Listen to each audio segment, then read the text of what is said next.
Growing up in my father's synagogue, the high point for me of the Yom Kippur service was just this moment.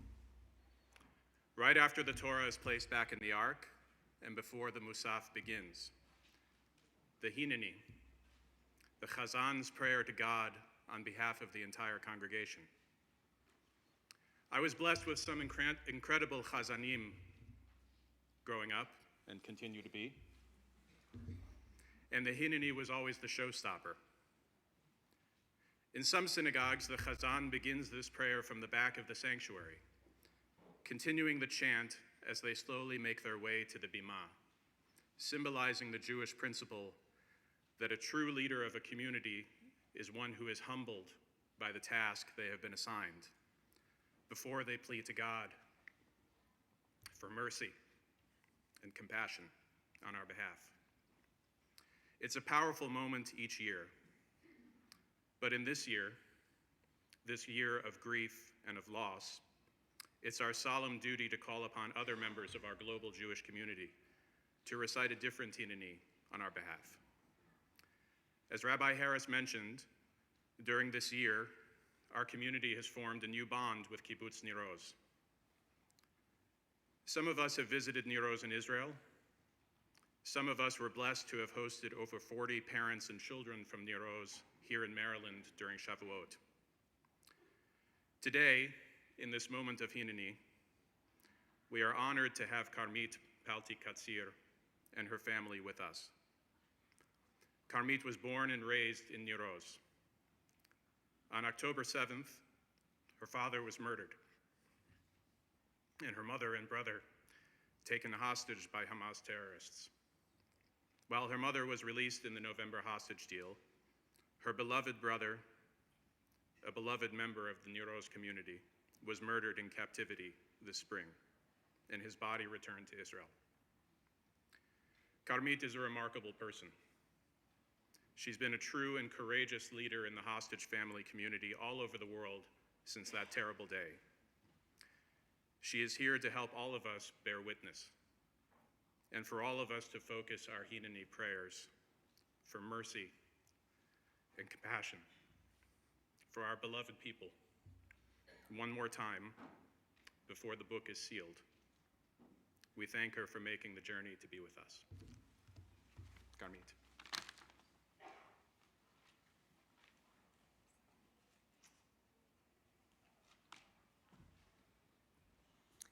Hello all.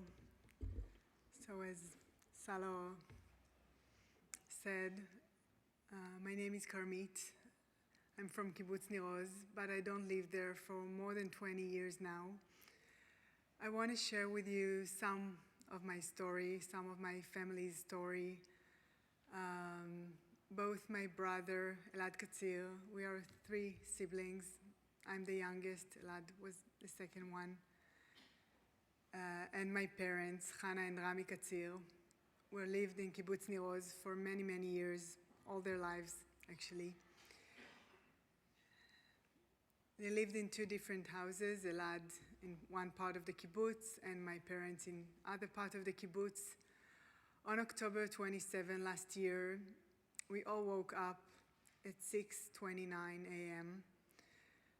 My older sister, who lives in the center of Israel, was waking up from a rocket missiles alarms.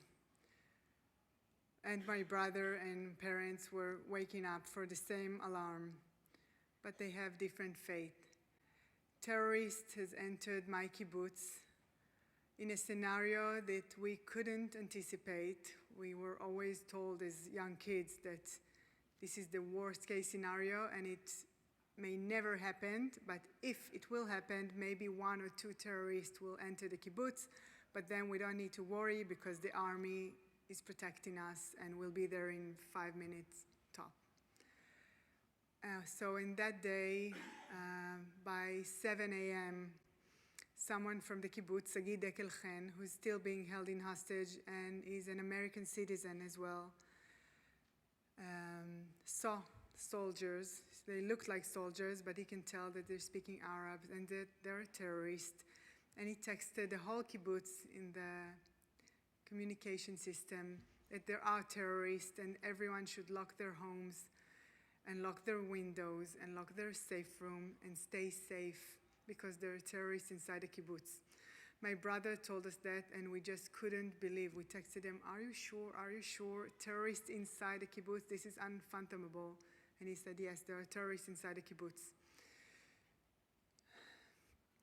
For many, many hours, all of my kibbutz friends, members, try to call, try to ask for help from the IDF, from everyone they could, but no one came to Nir Oz.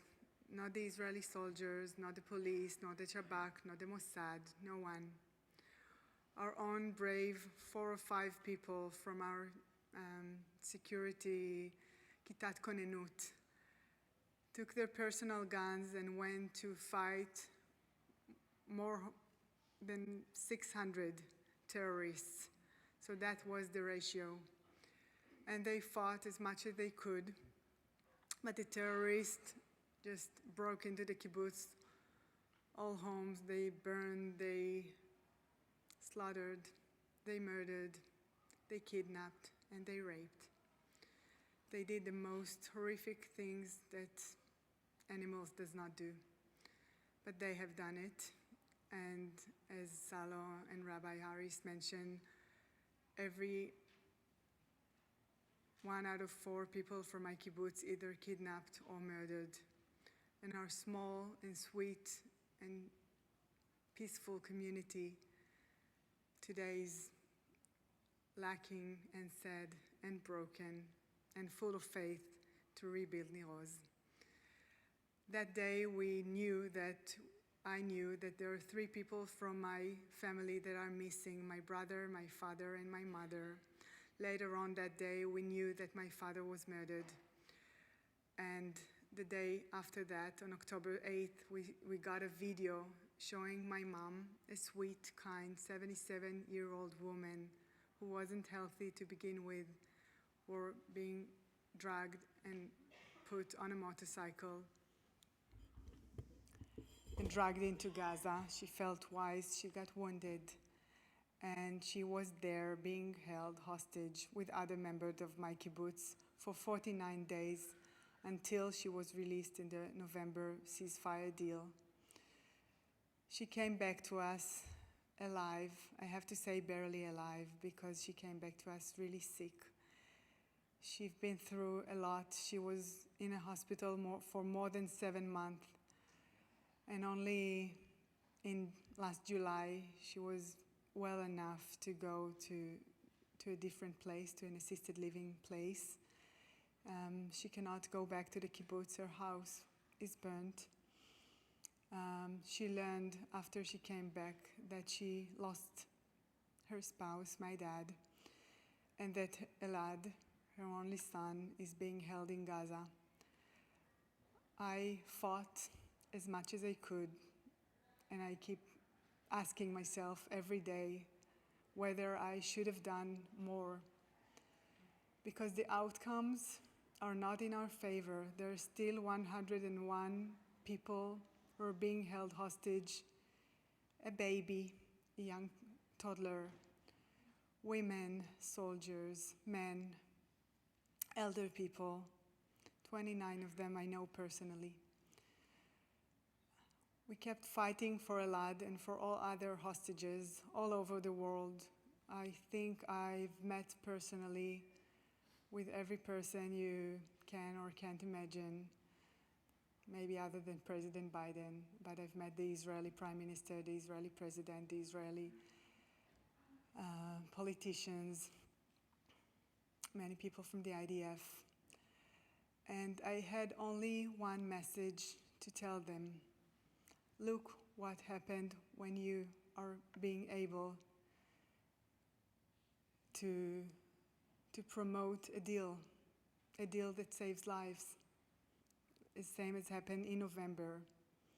And we know now for sure that many other people could have been saved if a deal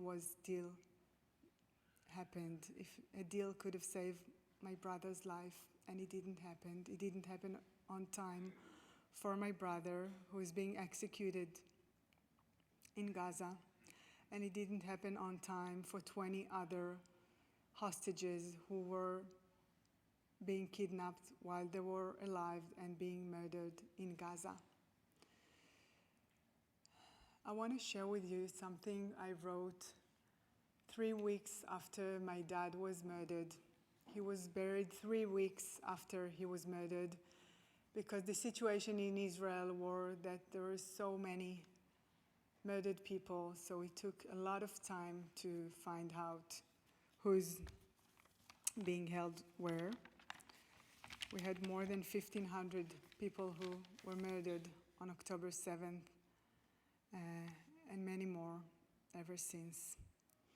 So it's a small part of what I wrote in his eulogy. I wrote, "You were a soft and wonderful grandfather who loved his grandchildren with all his soul. You loved the trips around the kibbutz and looked forward to them. To sit and rest on a bench, to laugh with mom, with a lad, with a friend who stopped for a moment, rest beside you. You really loved Chaim Perry and Aviv Atzili, who worked with you in the garage, and their fate is still unknown. By now, we do know that Chaim Perry, he was in my father's age, 79, was being murdered in Gaza, and his body was retrieved to Israel too. He's dead. And Aviv Atzili, who fought for Niroz, was murdered on October 7th, and his body is still held in Gaza. Your heart would have broken, Dad. At least now, your heart is not broken. I always feared that you would die of high blood pressure from too much ice cream that you loved so much. I wish that was the cause of death. You did not die in peace. You died in terror. I'm trying not to dwell on the thought, on what happened and how it happened. Everyone corrects me, maybe even a bit in anger. They say to me, don't say he was killed, say he was murdered. Say, may God avenge his blood. But that's not my way, and that was not your way.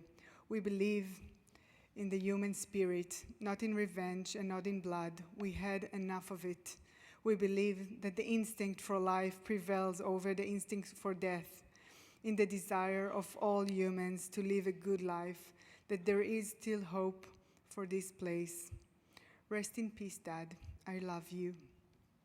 I loved him deeply, and I love my brother deeply, and there is not a day goes by without me thinking about them and their loss in our lives.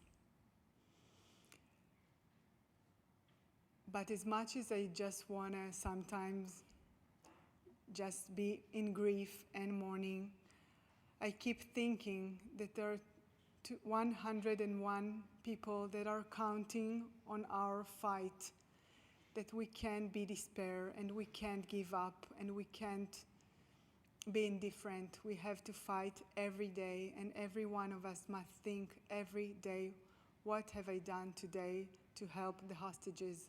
What can I do more to release the hostages?